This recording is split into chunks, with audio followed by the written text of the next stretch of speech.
Hi everyone, I'm back with another video. This might be a bit weird. I am refilming this. Also say hello to the wide ass angle that we have. New camera, new iPad. My last one decided to die. So welcome to my room. This is such an odd, weird, wide angle. I don't get why it's so. Does Michael Sheen? He will now be featured in the background of the videos. Clearly, it's a bit weird. It's massively wide, this angle, and it doesn't seem to matter where I place the camera. He is in the background. So yeah, you've never had this angle before. Looks so weird. It's gonna take some getting used to, I think. But yes, book haul. I think I've got everything. No, I have not, and I've just remembered. I will be back.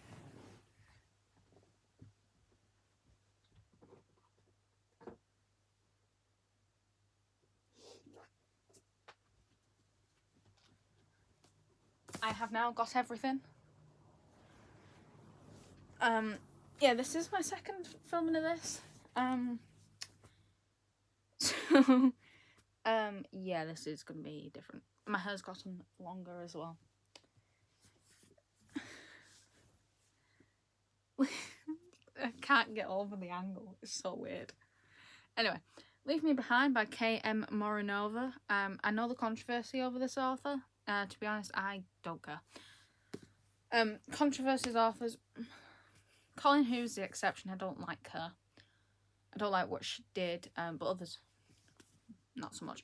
If you came in here, took every controversial author off the shelf, I'd have no books left. It's my usual go-to. So yes, Leave Me Behind. So this is a military romance. Dark romance, I want to say. Just says romance on the back. It says, together our broken pieces can do anything. Nell Gallows is the sole survivor of an elite Dark Force squad called Riot. There was a detrimental attack 2 years ago. She's being put up as a top candidate for a special ops team. That's called Malum. And it's the only squad that goes when no one else can or will. So Malum blames the one casualty from the Patagonia mission on the Riot squad. So Nell does what it's Nell to do when she finds herself on the plane to California on her way to a sure death sentence. A one-night stand. Or that is what it was supposed to be. One last night to be free. Only she finds out too late that the dark and mysterious man she solely wanted as a fling is not only her new comrade, but also the one she dreaded meeting the most. Her immediate superior and untouchable devil in the field, Bones. See, Bones reminds me of the TV show Bones. He's hell on earth, cruel and unforgiving, but most of all he hates Nell and makes sure she knows it. And yet she finds herself unwilling to leave his side after he's unable to get to the evac point when her mission goes awry. She stays behind with the devil and the secret he keeps, and they'll only have one another to trust when there's no faith left. So yes, pick that up, as well as her duology. Your knife, my heart, my blade, your back. So the second one is set 1 month after the first one. So I can't tell you anything about this one, but I got the spread edged editions from Waterstones. So these are lovely. I can tell you about this one. So Cameron Morton has a problem. He can't stop killing his partners. Officially labelled clinically insane, he's also one of the most lethal assets in the Dark Forces, which I'm assuming links it back to Leave Me Behind. A brutal underground military operation built on obedient survival and silence, but an experimental drug has fractured his control, making him a liability whenever someone else is on the field. As punishment, he is thrown back into the Under Trials, a merciless boot camp designed to break the weak and sharpen the ruthless. His one directive: don't kill the new girl. Emery Maves narrowly escapes a death sentence after her own brutal crimes, only to find herself forced into the same violent world assigned to Cameron. She's expected to survive the trials and her partner's unstable nature, but Emery quickly realises there's more to Cameron than bloodlust and body counts. Beneath the madness lies a terrifying allure, a strange and dangerous tenderness. As the trials push them to their limits, and Emery must navigate the brutal demands of the dark forces, while resisting the pull of a man who could just as easily kill her as protect her. And Cameron must fight the one urge he's never been able to overcome. The bond is intoxicating, chaotic, and born of violence. And if it doesn't destroy them both, it might just save them. So these are very full-on dark romances. I'm going to do some magazines next because I don't often show you these. But I thought, why not? Is that them all? Yes. So, I'm going to show you the Harry Styles ones first. So these are the 2 new ones for this year. I've got this one, which is like a follow his journey from the X Factor to a hopeful solo superstar. That one. And this new one, which is the unofficial The Kings and Queens of Pop Culture. I do have to say though, I didn't like his new album. I did not like Kiss All the Time, Disco Occasionally. I can't even remember the name of it. I think that's the name of it. Yeah, I wasn't keen on it. It's not really disco. It's synth. And its synthesizers are used in tandem with other instruments. I like them. Hot Space by Queen is a very good example of that. If they're used on their own like his album, no, definitely not. Doctor Who magazines, because I don't have enough to do a Doctor Who haul, so I'm going to show you them here. The Daleks. So this is 1920s Paris. Can he foil the evil plan? The 15th Doctor meets the Daleks because he didn't get to meet them in the show. And Bravehearts. So this is Jeanette Fielding and Alex Kingston getting interviewed. Both are very 2 lovely companions. Oh, helpful people in the Doctor's world. From the 5th and the 11th. Then we got the My Chemical Romance, The Secrets of the Secret History. This is the Classic Rock Platinum series. I'm going to see these in June?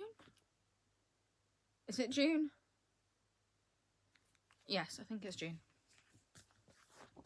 And then got the Dark Joe Keery one as well.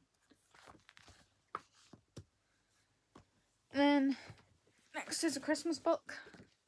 How the Grinch Lost Christmas by Dr. Seuss. The Grinch has grown to love Christmas, but when things go awry, will he return to his Grinchy ways? Or can one special who remind him of the true meaning of Christmas? It's just the sequel to The Grinch. I'm saving that for Christmas. We'll get there. Then we've got these 2 graphic novels, hardback graphic novels. Ninja Sex Party, Origins of the Graphic Novel by Dan Avidan and Brian Wetch. I hope I got that right. I should have asked my brother how you pronounce his name. So these are how like the actual band kind of existed. So like one's one way and one's the other way. So it's like the origin stories of the 2 of them. A great band. If you like 70s, 80s music and weird kind of songs about weird things, I think you'll like them. And then this is part 2. I wish I was going seeing them live this year, but I am not. Then Cassandra Clare has decided to throw us a bone with the Secrets of Blackthorn Hall. Remember that you are the steel and the temper of those who have gone before you. So this was part of her Kickstarter at one point, and then she's decided to publish these. So there's another one of these coming called A Sea of Change. Then we get the first of the Wicked Powers. She is giving us stuff this year. I would like to... Is the Swordcatcher one a duology, or is it just... She's not writing it at the minute. But anyway, I'm running out of room on my Cassandra Clare shelf. So Shadowhunters Emma Carstairs and Gillian Blackthorne are travelling the globe when the Clave orders them to clean up Blackthorne Hall, a crumbling Gothic mansion hidden away in Chiswick, London, or else the Clave will demolish it once and for all. Amidst the clutter and disrepair, Emma and Julian discover secrets Blackthorne Hall has kept buried for years. Something or someone else haunts the Blackthorne family's cursed home. With the help of their friends and family, Emma and Julian must restore the hall to its former glory, and solve the mystery of the spectral presence that threatens any who interfere while entering. Any who interfere while entertaining Shadowhunter visitors from both sides of the Atlantic. So this is what bridges the gap between the dark artifices and the wicked powers. So yes, it's very shiny. This wasn't in actually the haul, this came after, but might as well put it in here now. Skullduggery Pleasant, a soul full of shadows. What's the worst thing that could happen? It could kill him off again, like you did before Resurrection. This is by Derek Landy. I don't have all of these. He's decided to do it green this time. And it is signed. Anything special on the outside? Do I read you the synopsis? Oh my god, it says, is this the end? I don't think this is the end. Man's been writing this series since I've been in primary school. I've been reading it that long as well. To the point where I can't remember what happened at the beginning. I've lost all sense and track of this now. I'm going to read you the synopsis anyway. Skullduggery Pleasant has many enemies. Many enemies. And people try to kill him multiple times a day. But when someone puts a price on his head, he finds himself going up against a foe that not even he can beat. Not alone, anyway. That's for his partner, right when... And where is his partner? Right when he needs her the most. Valkyrie Kane is in prison. Of course she is. Where else would she be? Fighting to stay alive in a place where everyone wants to kill her. With an island of sorcerers ready to cut themselves off from the rest of the world, a terrorist group enjoying unprecedented public support. Derek? What are you doing? A showdown looming between Winter Grieving and the Child of the Ancients. Skullduggery and Valkyrie find their options and their chances are quickly running out. Derek. You're trying to bring the real world into your book.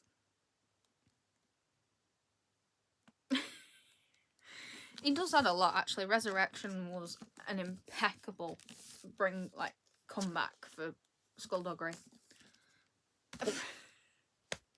I don't know where to go with that one. Oh my god, I love his books though. I need to actually collect the series because my primary school had them, so I read them like that. And then my high school had the rest of them. I read them like that. So I only have Resurrection upwards really for new releases. I've got a couple of the older ones, but not many. Anyway, Liza Minnelli. Kids, wait till you hear this. I love Liza. She was friends with Freddie Mercury. She's Judy Garland's daughter. Of course I love her. Global icon Liza Minnelli shows her inspiring story stepping out from the long shadow of an iconic mother and legendary film director father. Fighting chemical demons that are generational yet uniquely personal and emerging from it all to become a once-in-a-lifetime artist. Liza says, as I approach 80 years of great living, high kicks, face plants and hell raising, showing my recovery journey is more important and relevant than anything. In the spotlight since the day she was born, Liza's life has always been told by other people. Her triumphs and tragedies are front-page news with the facts distorted to sell periodicals and generate web clicks. Kids, wait till you hear this reveals for the first time the intimate truth of the only child born to Hollywood legends, Vincent Minnelli and Judy Garland. Here is Liza's up-close, raw, strong, sexy, hilarious, and heartbreaking. Liza decides at the age of 16 that sympathy is my mother's business and I give people joy. That veil of joy, however, masks a long life struggle with the substance use disorder, which Liza inherited genetically from her mother's branch of the family. Broken marriages, multiple miscarriages, and hospitalizations, the highs and lows of unparalleled artistic success and forever friendships, as well as chronic anxiety and threats of financial ruin. Through it all, her tremendous capacity for love, to both give and receive it, shines through. She she's just an incredible woman, and I can't wait to read this. Honestly, can't wait to read all of these. Inner Mortar by Ava Reid. This is the Waterstones exclusive edition. I've not read an Ava Reid book. I own them. Haven't got to them yet. There we go. Tells you a lot about me. A visionary and atmospheric gothic fantasy about necromancy, vengeance, and soul-consuming love. Once there was an island where the dead walked the earth. A 7 noble houses rules the arcane secrets of necromancy. A conqueror's for God's sakes. English, please. A conqueror's blade brought them low, burning their libraries, killing their laws, and extinguishing their eldritch magic. But defiant against the new order stands the House of Teeth and its last living members. Beautiful Marozia, the heiress to the house and her cousins, and the uncanny Lady Agnes. Though she has not spoken a word in 7 years, Agnes is the true carrier of the house's legacy. And she has her orders. She must recapture the secrets of death magic and avenge her family's fallen honour. She must arrange the betrothal of her beloved cousins, Mariotza to Liprand, heir of the Conqueror's throne, for access to the Forbidden Library in his grotesquely grand castle. Revenge burns in Agnes' heart, but so do strangers' passions. It's Liprand, I'm pronouncing it several different ways here, the Golden Prince, who speaks to her soul. This passion is as treasonous as it is powerful, poisoning the kingdom's roots and threatening to tear the already shattered realm in two. For Agnes' final order is the gravest she must not fall in love. This is going to be a duology, and this is a really stunning looking book. Last but not least, oh, this has taken forever. No Man's Land by Richard Morgan. This is not what you actually think it is. You just think it's a book about the First World War, but it's not. The Great War was supposed to be the war to end all wars, and maybe it would have been had an even greater otherworldly foe not arisen to extinguish the conflict. Overnight, as guns blazed away in France and Flanders, village after village in the quiet British countryside was swallowed by the forest. And within the forest, like the Holdu, we're going with Holdu this time, an ancient Fey race, monstrous in their humanity, in their inhumanity, who have decided that mankind's ascendancy over the world can endure no longer. Enter Duncan Silver, scarred by the war, fueled by rage, deeper than the trenches in which he once fought. Duncan is determined not to show the Holdu. It's so hard to say. That the world is not theirs for the taking, and with a cut-down trench gun filled with iron shots and a deadly iron knife, Duncan will stop at nothing to return the children the Holdu have stolen from the arms of their families, no matter how many Holdu he may have to slaughter along the way. But when he's hired by a mother to return her 4-year-old daughter Miriam, taken by the Holdu 6 months past, and is replaced with a changeling, all hell breaks loose. Miriam is a pawn in a much bigger game for dominance than Duncan ever expected, and several long-buried secrets from his past are about to be violently resurrected. It's Fae. It's fantasy. It's fantasy set in the First World War. It's strange. It's grimdark fantasy, actually. So that is it. I hope you enjoyed this haul, and I will be back with some interesting videos for April. Yes. They are themed. I think you'll like these. So yeah. Bye.